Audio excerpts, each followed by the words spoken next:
ඉක්බිති කලන්ද පුත්‍ර සුදින්න තෙමේ මාපියන් විසින් ගිහිගෙන් නික්ම සසුන් වැදීමට අනුදන්නා ලද්දෙම් වෙමි.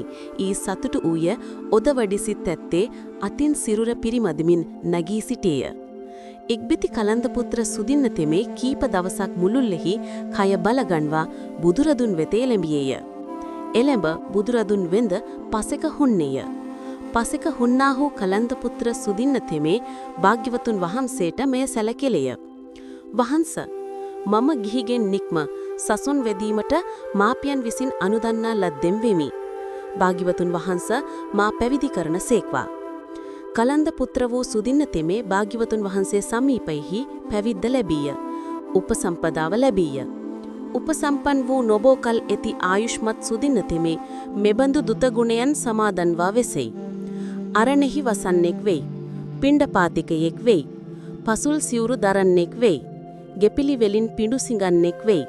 එක්තරා වැදෑගමක් ඇසුරු කොට වාසිය කෙරෙයි.